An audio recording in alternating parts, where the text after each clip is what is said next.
Now, as the name of the video implies, this is part 14 of a story, which means if you haven't seen any or all of the previous 13 parts, this likely isn't going to make any sense to you.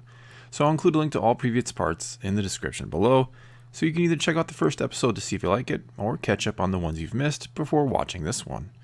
And now, without any further ado, let's get back to the story. We find ourselves on the swampy world of Dagobah, looking at the Force ghost of Bastila as she stands rather nervously outside the dark side cave, when suddenly, out from the darkness of the cave, shuffles Yoda, and immediately Bastila hangs her head and says softly, "So, you have failed then." But Yoda gives a quick shake of the head as he continues to shuffle forward, seemingly with great purpose in his steps, as he says, "Failed? No. Defeated? The darkness inside the cave was. Draw on it for strength. Those who wield the dark side will not be able to. But ready to move on from this life, I am not. Still much to do, I have." Bastila then quickly responds, "But your strength will be needed against the darkness within the Force." Yoda continues shuffling forward and goes right past her as he says, "Faith I have in you and Qui-Gon Jinn to handle that. Needed elsewhere, my strength is now." Bastila then says, "Your compassion for your Padawan should have been your undoing in there. The dark side should have used it to destroy you." Yoda pauses and looks back at her as he says, "Our undoing compassion is not. Our strength, that is. Succeed I did because of it." Bastila looks confused by this, but before she can say anything else, Yoda continues, "And succeed you did in becoming as you are now, one with the Force, because of your love for your son, did you not?" Bastila is quiet and motionless for a long moment before just giving one single nod of the head. Yoda then says, "Yes, our strength we get from those who we care about. Strength enough to fight and resist the dark side, it is, if we can love without the fear of loss. Though not easy, that is. Let go of them we must, when their time comes." Bastila then quickly fires back, "And yet you rush to save your Padawan now, instead of letting him go. You betray your own words, Master Yoda." But Yoda shakes his head. "No, rush to face the Sith I do, before too late it is. In the service of the Force I go." Bastila then counters, "You forget that the prophecy says it is the Chosen One who will defeat the Sith, not you or your Padawan." Yoda gives almost a small smile before saying, "And created by who was that prophecy, Bastila gives a slight frown before responding, "By me, after I became one with the Force and saw that all possible futures always come down to one confrontation, and always on the same world by the same two individuals. And though the outcome of that encounter always is different, what remains the same are the ramifications it will have on the future of all things. And the choices we make now, my old friend, will impact whatever outcome does come to pass." Yoda then replies, "Know this I do. Why I must go, it is, for shown I was, by the dark side in the cave, this final battle of which you speak. Face his nemesis, the Chosen One must, on a world of fire. A duel of the fates, it is. But the fate of all things, of the Force, not only decided by that will it be, despite what the dark side wants us to believe."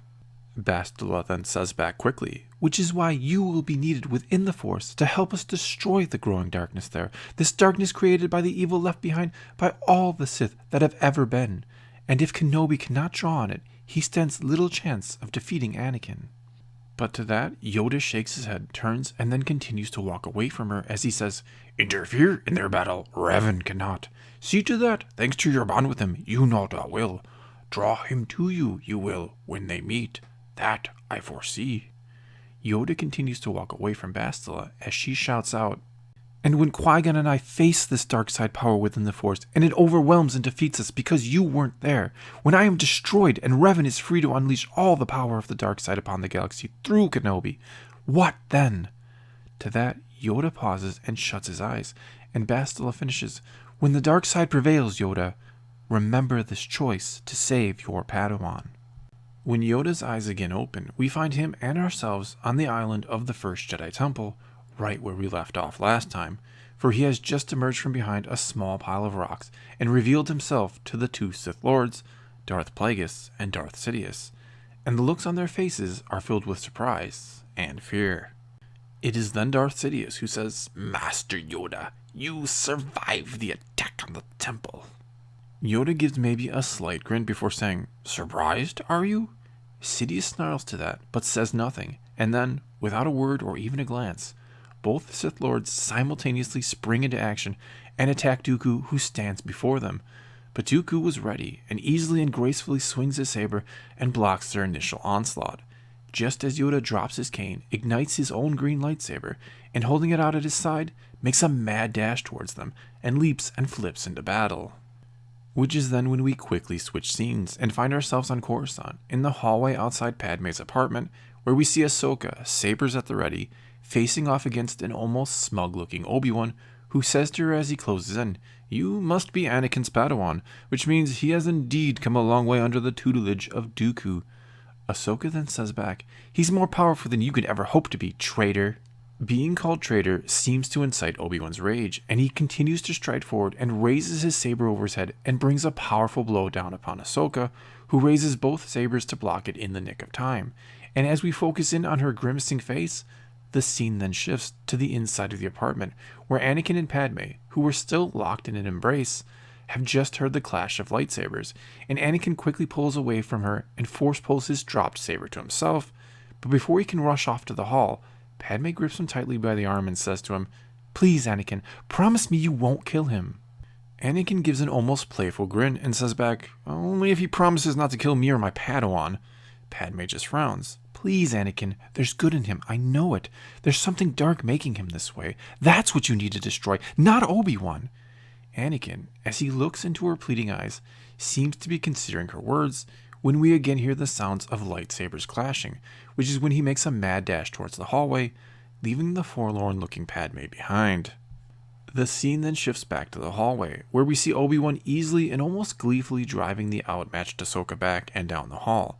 At one point, we see Ahsoka, just for the briefest of moments, look past Obi-Wan at something behind him, which is when Obi-Wan then grins knowingly, before he quickly force pushes Ahsoka off her feet and a good ways further down the hall and into the wall, seemingly knocking her out, before he quickly turns just in time to block the first attack from Anakin. Which is when we switch scenes and find ourselves back on the island of the First Jedi Temple, where Dooku and Yoda are locked in lightsaber combat against Sidious and Plagueis. And though the battle is fierce, it is still a thing of beauty, for the way the two sets of master and apprentice work together and face each other looks more like poetry in motion rather than a battle to the death. Sidious and Plagueis seem to work together like two heads of the same serpent, taking turns darting and striking with sudden, unexpected, and blindingly fast attacks as they work mostly back to back. While on the other side, the controlled, eloquent, and graceful style of Dooku is somehow complemented perfectly by the seemingly random and haphazard style of Yoda, who flips and jumps about, but always manages to come out of seemingly nowhere to block an attack that would have struck Dooku down, who, by the calm look on his face, apparently just knew Yoda would be there to make the save.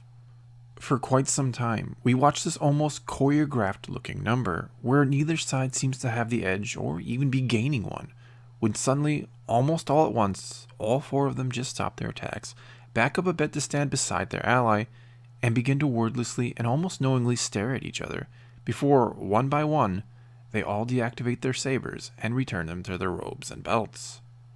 There is then a moment, just one moment, where everything, including the Force itself, seems to pause and go still and silent, as if holding its breath for what is about to happen, when suddenly, in unison, all four of them raise their hands and stretch them out towards their adversaries, which is when we can hear and feel the reverberation of the Force as they bring their full power to bear upon each other. Almost immediately then, the whole island begins to shake and tremble violently, as if being rocked by a massive earthquake, and right after we watch a huge crack form in the ground, we suddenly switch scenes and find ourselves back on Coruscant, and back in the hallway outside Padme's apartment, where Anakin and Obi-Wan are locked in a heated and clearly passion-fueled lightsaber duel, when they both suddenly stop fighting and begin to look around themselves in confusion and maybe a bit of fear. Anakin then mutters, as if forgetting the duel and the situation entirely, What is that? It feels like the Force is being torn apart." Obi-Wan replies, also seeming to forget or put the duel aside for a moment, "I'm not entirely sure. I've never felt the disturbance in the Force quite like this. But if I had to guess, I'd say Dooku is putting up quite a fight against Plagueis and Sidious." Anger then washes over the face of Anakin, and we see the grip on his saber tighten as he raises it and asks, "What are you talking about?" Obi-Wan grins and then says, I mean, you've picked the wrong time to come here to try to save your precious Padme. You've left Dooku, and whatever other Jedi might be hiding with him, to fight alone against two of the most powerful Sith Lords there have ever been. As Anakin appears to grow even angrier, the smile on Obi-Wan's face only gets larger as he says, I do hope coming here for her was worth it, Anakin. Looking now almost enraged, Anakin lets out a small battle cry as he again attacks Obi-Wan. Which is when we again switch scenes and go back to the island of the first Jedi Temple, where the four masters are still locked in some type of force battle that is literally beginning to tear the island apart, as more cracks in the ground form and huge chunks of land begin to rise and sink. That's when we're taken below the island and into the caves that tremble violently as chunks of mostly small debris rain down upon Barriss and Caleb, who lead a group of mostly younger students through them, using their sabers as a light source. That's when we hear Barriss say, we need to hurry or we'll be crushed down here for sure. Caleb, however, stops and says, no, we need to go back and help them. Barriss gives him a look. Help them? If Master Yoda and Master Dooku can't handle the Sith, what hope would we have against them? Caleb frowns and says, we should at least try or... But he cuts himself off and quickly whirls around and looks at some of the other students who nervously stand behind him, and he asks of them, who just said that? One of the younger students, looking confused, then asks back, said what? Caleb then replies, my name. One of you just said my name. Several of the other students then shake their heads as the trembling continues to get worse, and a crack opens in the floor of the cave, and from it emits a bright, almost blinding bluish-green light, which the students shield their eyes from. What is that now? Caleb complains. Barriss, who takes him by the arm and tries to pull him along again, says, don't you listen. Master Dooku has told us multiple times about the light side spark at the center of the planet. No doubt they're drawing upon it to fight the Sith. Caleb frowns and replies, if that's the case, why aren't they making quick work of them? Barriss frowns. Who knows, maybe there is some dark side power that the Sith are drawing upon to counter it. That's when Caleb yanks his arm free from Barriss and turns around and says, I just heard it again. Barriss, growing frustrated, then says, heard what? My name, Caleb says back before running off down the cave the other way, pushing his way through all the other students.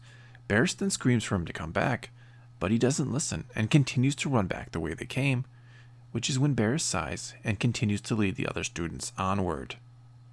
We're then taken back above, and once more see the four masters locked silently in some type of struggle that continues to rip the island asunder, and now, forming between them, we see what appears to be some type of mass or ball of swirling light and dark side energy, and as we get closer and closer to it, we seem to be transported somewhere else entirely, to some type of landscape divided by two drastically contrasting sides. One side is bright and vibrant and full of life with a crystal blue sky above, while the other side is dark and full of death, where a violent storm rages above. And on the side of light, we see Qui-Gon Jinn standing beside Bastila, though they do not appear as Force ghosts, but rather normal living beings. On the other side, we see what appears to be almost an endless swarm of dark, shadowy warriors who look like remnants of long-dead Sith. And then suddenly, materializing before them all, stands Darth Revan. Which is when we switch scenes and are once more taken to Coruscant and into the hallway outside Padme's apartment, where Anakin and Obi-Wan are still locked in a fierce and frantic back-and-forth saber duel. When suddenly, Obi-Wan just stops, drops his saber and all but falls to his knees before doubling over in seemingly great pain. Anakin, so stunned by what's just happened, stops his attack but keeps his saber at the ready. We then focus in on Anakin's face and see a great debate being waged there in his eyes, before he becomes resolute and raises his saber over his head. Which is when we hear Padme scream out, Anakin, no! Before we see her quickly running down the hall and towards them, and she goes right past Anakin and to Obi-Wan's side. Anakin then deactivates his saber and asks, what's wrong with him? Padme shakes her head and says she doesn't know, which is when Obi-Wan seems to overcome the pain a bit and looks up at Anakin and says, it's Revan. He was here with me, even though he couldn't help me against you. But now, something has drawn him away, completely away. He's gone. Anakin, looking completely confused, then says, Revan, what? I don't understand. Obi-Wan gives a small grin, and it would take a very long time for me to explain, but just know, for the first time in a very long time, I'm seeing clearly. Anakin just scoffs at that and says, I don't have any idea what you're talking about, but nothing could excuse you for all the Jedi you've killed, for the war you've waged against them. As soon as Anakin says that, something seems to dawn on Obi-Wan, and he pulls a communicator out from within his robes. Which is when we quickly switch scenes and see a small cargo ship being pursued and fired upon by several Mandalorian ships.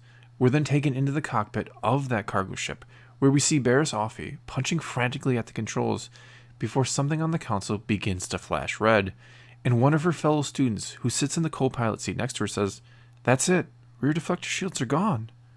Barriss then glances behind her at all the students who are fearfully huddled there, before turning back around, shutting her eyes and saying, "May the Force be with all of us." And then, for several long seconds, nothing happens, and we're again taken outside the cargo ship and see the Mandalorian ships break off their attack. A moment later, we're back in the cockpit, where another light on the console begins to flash, this time a blue one, before Barriss pushes a button, and we see, on the view screen, the ship make the jump into hyperspace. We're then taken back to the hallway on Coruscant and see Anakin, arms folded, standing over Obi-Wan Kenobi, who's returning the communicator to his robes. Anakin then says, "One good act cannot undo all the horrible things you've done." Obi-Wan seems to nod in understanding and says, "But I'd like to think it could be a start." Anakin says nothing, and Obi-Wan then says, "Problem is, it'll be my last if Revan returns, which means I need your help, Anakin Skywalker. In fact, you may be my only hope." And that is where this part ends. Well, that's all I've got for you this time. Now it's your turn to tell me what you thought of this part of the story, and what might happen next. So leave your comments below, and let's talk some Star Wars, or rather, some alternate universe Star Wars. And until next time, thanks for watching.